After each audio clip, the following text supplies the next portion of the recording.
اور اس کی سر درد فوٹوفوبیا سے خاص طور پر پہچانی جاتی ہے. ایسی سر درد جس میں مریض بالکل اندھیرے کمروں میں چلا جائے اور ذرا بھی روشنی آئے تو سر درد بڑھ جائے، وہ خاص نشان ہے گریفائٹس کا.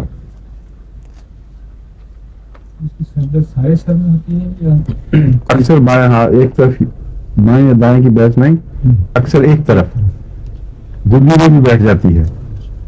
لیکن علامت یہی ہے کہ روشنی سے سر درد نمایاں طور پر بھڑکتی ہے. بات تو ویسے ہی تسکین کے لیے آنکھیں بند کر لیں، اور الگ بات ہے. روشنی سے براہ راست تعلق ہے، یہ گرمیٹ ہونا شروع ہو جاتی ہے. ہائپرینیا ان دا برین شام کے وقت، یہ اس میں ہوتا ہے خاص طور پر گرم کمرے میں. خون کا دوران دماغ کی طرف زیادہ ہو جائے اور شام کو گرم کمرے میں ایسے مریض کو اس وجہ سے زیادہ تکلیف پہنچتی ہے، یعنی گریفائٹس کے مریض کو.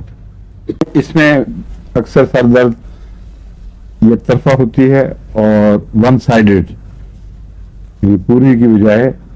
اور اس بات کا زیادہ امکان ہے کہ صبح جب مریض اٹھے تو اس کو یک طرفہ درد ہو رہی ہو. اس میں گریفائٹس کے علاوہ جلسیمیم بھی اچھی دوا ہے، مگر جلسیمیم کی سر درد اس وقت ہوتی ہے عموماً جب اس کے وقت بدل جائیں مریض کے.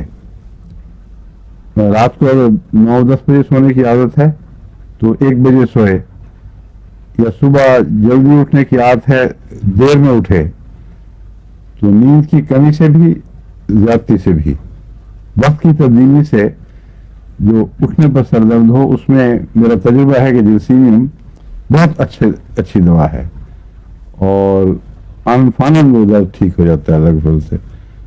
1-2 خوراکیں 10-15 منٹ کے وقفے سے دے دیں آپ 200 میں، کافی مفید ہے. اس کو میں نے صبح کی درد میں کبھی استعمال نہیں کیا گریفائٹس کو، لیکن لکھا ہوا چونکہ کتابوں میں آپ کو بتا رہا ہوں.